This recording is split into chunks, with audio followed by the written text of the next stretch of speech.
Hi everybody and welcome to another book talk video. This week I have some romance selections for you as well as one that goes in the complete opposite direction, so stay tuned for that one. In this series I read the backs of the books that I think you might enjoy, give a little taste of browsing in library when we're closed right now. These are books that are available in the McFarland Library, so if you like them, you can go ahead and add them to your holds list. And as always, let us know if we can help you pick out any books for curbside pickup or ebooks right now. All right, let's get into it. The first book I have is Husband Material by Emily Belden, and here's what the back of the book has to say. 29-year-old Charlotte Rosen has a secret. She's a widow. Ever since the fateful day that leveled her world, Charlotte has worked hard to move forward. Great job at a hot social media analytics company? Check. Roommate with no knowledge of her past? Check. Adorable dog? Check. All the while, she's faithfully data crunched her way through life, calculating the probability of risk so she can avoid it. Yet Charlotte's algorithms could never have predicted that her late husband's ashes would land squarely on her doorstep 5 years later. Stunned but determined, Charlotte sets out to find meaning in this sudden twist of fate, even if that includes facing her perfectly coiffed and perfectly difficult former mother-in-law, and her husband's best friend, who seems to be a fixture at her side whether she likes it or not. But soon a shocking secret surfaces, forcing Charlotte to answer questions she never knew to ask and to consider the possibility of forgiveness. And when a chance at new love arises, she'll have to decide once and for all whether to follow the numbers or trust her heart. I did get a chance to read this book, and I liked it. I didn't love the ending, but it was a good book, kept me reading, and something I might not like in the ending might be something that you really like, and that's something to really keep in mind through these book recommendation videos. I might not like a book that you love, and you might love a book that I don't like, and that's perfectly fine. We all read what we enjoy, and sometimes books are right for you at that time, and it's a great thing to share our reasoning and read what you like, basically. So here's the next one. Second Chance Summer by Jill Shelvis?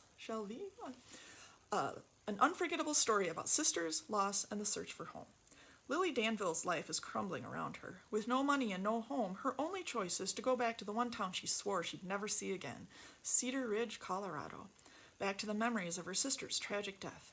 Back to the place where, 10 years ago, she shared an unforgettable kiss with Aidan Kincaid, the man her sister once loved. A new job at the town's hottest resort is just the fresh start Lily's been looking for, until she discovers the resort is owned by none other than the Kincaid family. How can she possibly see Aidan every day without feeling as if she's betraying her sister?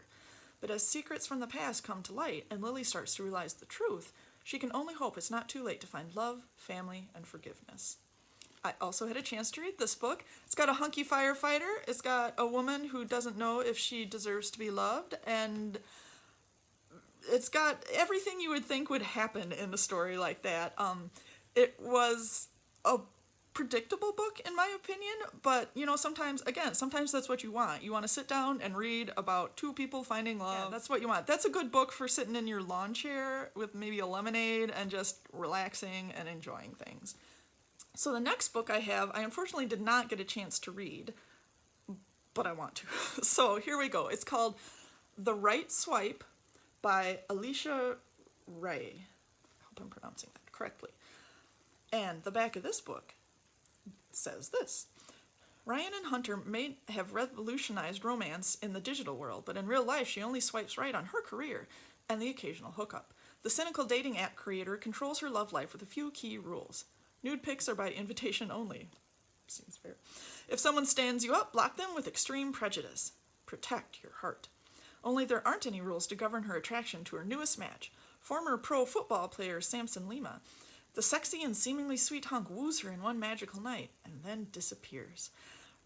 Ree thought she'd buried her heart over Samson ghosting her until he suddenly resurfaces months later, still big, still beautiful, and in league with a business rival. He says he won't fumble their second chance, but she's wary. A temporary physical partnership is one thing, but a merger of hearts? Surely that's too high a risk.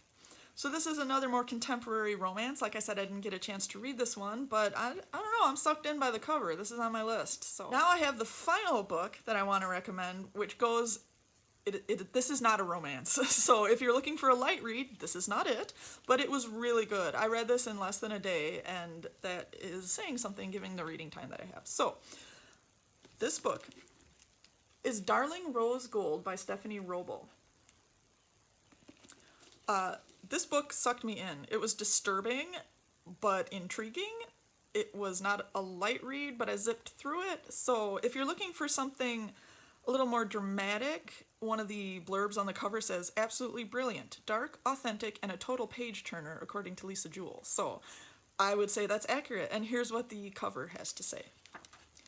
Mothers never forget, daughters never forgive. For the first 18 years of her life, Rose Gold Watts believed she was seriously ill. She was allergic to everything, used a wheelchair, and practically lived at the hospital. Neighbors did all they could, holding fundraisers and offering shoulders to cry on, but despite all of the doctors, tests, and surgeries, no one could figure out what was wrong with Rose Gold. Turns out her mom, Patty Watts, was just a really good liar. After serving 5 years in prison, Patty gets out with nowhere to go and begs her daughter to take her in. The entire community is shocked when Rose Gold says yes. Patty insists all she wants is to reconcile their differences. She says she has forgiven Rose Gold for turning her in and testifying against her, but Rose Gold knows her mother, Patty Watts, always settles the score. Unfortunately for Patty, Rose Gold is no longer her weak little darling, and she has waited such a long time for her mother to come home. I won't give anything else away, but put that book on your list. It was good. So that's the end of my video for this week. I hope you find some books that you like. Again, I'm working through some of the newer books in our collection. Coming back at you next week, some more recommendations. I hope you find this helpful, and happy reading. Bye now.